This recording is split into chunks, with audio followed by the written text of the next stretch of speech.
Hey cousin, who you chilling with? I'm chilling with Monie.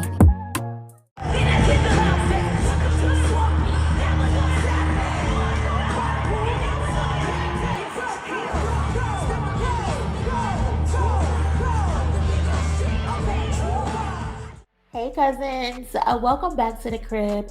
Your favorite cousin Monie here. Hope everyone is having a great day today. Please do me a favor and smash that like button. Y'all already know we get into the trending topics, the music, entertainment, a little bit of the mess, and the meaning behind it all. So if this is your first time here, hit the subscribe button to become a part of the family, because today we are getting into the latest rounds of industry plant accusations against Doechii, because they are back in circulation. And this time it's courtesy of no one other than Joe Budden in his Couch of Clowns. Fishy, ain't nobody heard from Doechii? Yo, it's about what? I knew you would say that. No, I don't know. Me neither. We can find another topic. I was just asking y'all. I don't know. I don't know what the context is. I don't know either. What the industry plan shit? Move right along. Yeah, moving right along. Okay. I'm parked. It ain't tripping me up. Why you ask that question? Because I thought it would be a little more obvious than it is, but I guess it's not yet. But it's not obvious. So Dirk is in the news again. What's crazy about this is it's not new territory for Joe Budden in his podcast. It's just he has a different perspective, I guess, now, because not too long ago, Joe and his co-host were defending Doechii. They were talking about the industry plant narratives, calling the plant narratives ridiculous and praising her for her mixtape and how phenomenal it was. Talk about the Doechii hate? Sure. Yeah. Doechii got nominated for a Grammy and everybody started hating, calling her industry plant. Damn, pretty much. Album was amazing. That album's great. Even Well, though she, yeah, it's just people just talking shit, honestly. That's what happens because she's not commercially successful, and a lot of people didn't know who she was. So to them, it looks like she just popped up out of nowhere and is getting all this love. And well, she's affiliated with that side, and this side hates that side. So anything this side does that's successful is going to be looked at with a grain of salt. And they're loud. What happens is it's so incorrectly used today because people call anything that they didn't see from day one a plant. It could have been happening over here, just not in your wheelhouse. You just didn't see it. Doechii's been grinding. Yeah. Putting out multiple projects, grinding, building her, like putting her time in to get to this point. She's deserved this, but because again she was under the radar for so long, a lot of the people who only watch mainstream and numbers don't see it. So now when you pop up to them, it's out of nowhere. Oh, you're a plant. Somebody put you here. No, some people really work hard and earn a spot. Is it? She's one of them. So why the sudden change in tone? What's behind the flip? Who knows? But let's get into it. Let's talk about it. Because while these men sit around speculating, Doechii is actually outside. She's not tweeting. She's not in people's faces. She's not subtweeting, looking for attention, seeking sympathy online. The girl is putting her head down and she's working. In this industry, when you go a long time without seeing your fans, you can forget why you're doing what you're doing. But this is one of those nights that I'm so grateful to be living the life that I'm living. You know, they miss me, they miss Doechii, they talk about me. They want to know where I've been. I've been recording, I've been making the music. Okay, I don't want to take up too much time, so I got one question. Where my swamp bitches at? She just headlined Glastonbury, one of the biggest festivals in the world.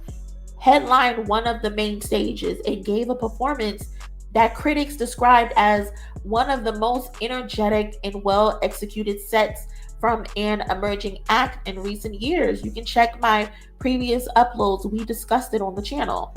And what makes this frustrating for her fans is that Joe Budden podcast is supposed to be one of the most respected platforms in hip-hop media. It's people's go-to, unfortunately. But yet, time and time again, they prove they have no idea what it is that they're talking about. They're very misinformed, they're out of touch, and clearly not fact-checking anything. There's no research, no context, just recycled gossip and trending topic on this platform.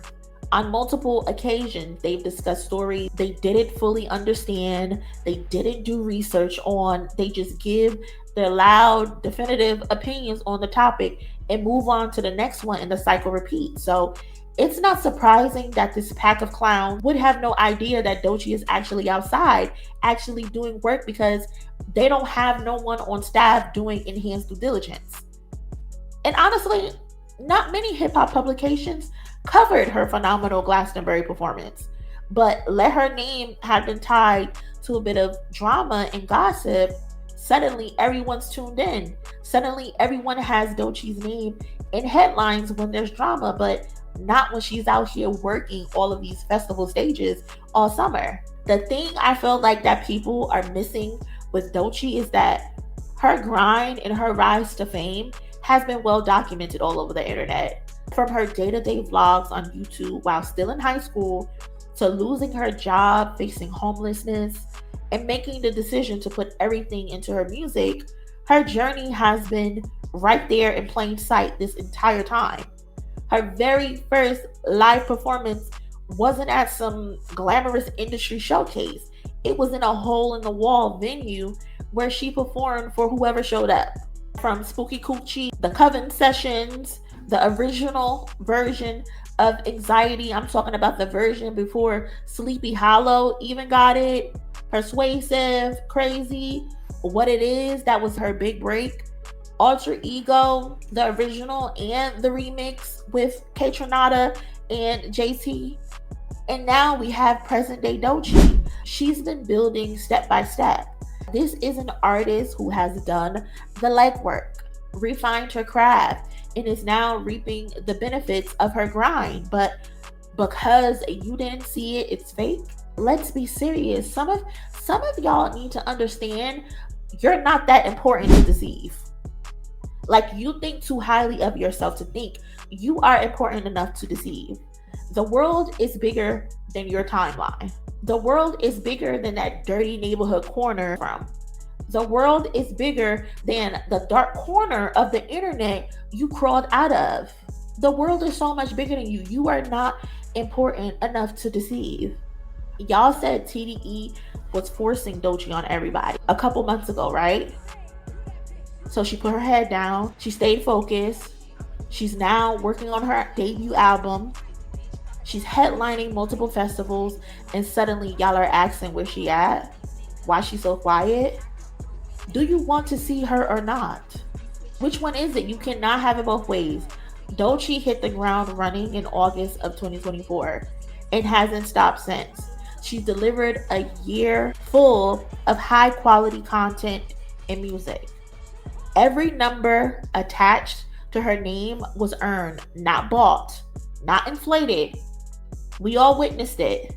The late night talk show performance, we witnessed it. The Grammy performance, we witnessed it. The Tiny Desk performance, we witnessed it. The multiple interviews, the Breakfast Club, the Joe Budden podcast, the Apple Music interviews where she sat down with Ebro.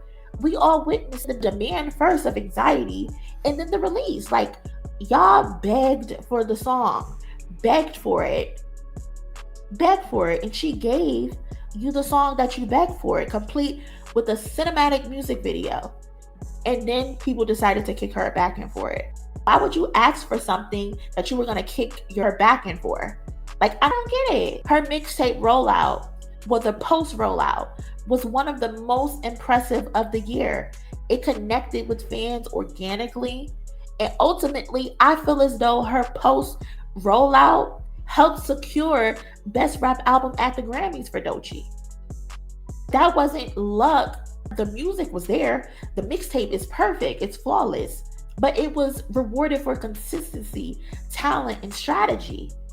When you deliver at that level, your music naturally gains traction. Curious new listeners come in and loyal fans stick around. What's not clicking? What's not clicking? Like, let's call it out. On top of the fact she's been working her ass off, but Doechii became a target after Kendrick Lamar publicly praised her. Let's call it out. Since then, 3 fan bases in particular: Drake fans, because they're upset with Kendrick, so anything that's attached to him, they go after. Nicki Minaj fans, because they're fucking weirdos, and they see anybody doing better than her as competition. And then Doja Cat fans, who feel like Doechii copied off Doja Cat. Those three fan bases have made it their mission to push propaganda and harass her. If you check any comment section under her name or anything that has to do with Doechii, you'll find at least one representative from each of those camps doing everything they can to discredit her. It's coordinated, it's obsessive, and it's transparent. It's so transparent. The real problem is that a lot of people online have no clue as well how streaming metrics work actually. I just spoke about this in my video regarding the UMG lawsuit and Kendrick Lamar as far as pop goes, because there's been a target put on TDE artists, right? Because of Kendrick, unfortunately. But I literally just talked about this. The same thing goes for Doechii. There is a massive difference between monthly listeners and monthly streams. And let's make this very clear. No reputable publication has ever reported that Doechii or anyone at TDE or affiliated with TDE has botted on Spotify. That rumor came exclusively from Academics TV with no evidence, and somehow y'all ran with it like it's gospel. Y'all are using Academics TV as your source of Doechii botting, Kendrick botting, SZA botting. And honestly, this is the irony of it all, because everyone complains about the lack of star power and craft in music today. But when you finally get an artist who embodies both, who has the artistry, the charisma, the originality, looks good as hell, can dance their ass off, can sing, can rap, you nitpick her to death and call her a fraud. It's exhausting. People don't actually know what they want besides being miserable and wanting everybody else to be miserable along with them. So again, what's the real issue here? Because from where I'm standing, it looks less like genuine critique and more like bitterness, hate, and jealousy, and just being downright nasty. When you've got unresolved tension with TDE because the Elohim didn't give you that interview, it makes a lot more sense why you start taking shots at one of their biggest stars, Joseph. Let's call a spade a spade. You're mad about something. You're upset you didn't get something. So now you're flipping the script, allegedly. So cousins, let me know your thoughts on this topic. How are we feeling about it? Let me know. I would love to hear your opinion. Please do me a favor and smash that like button on your way out. Subscribe to the channel if you haven't already. And I will catch y'all in my next one. Later. Hey cousin, who you chilling with? I'm chilling with Monie.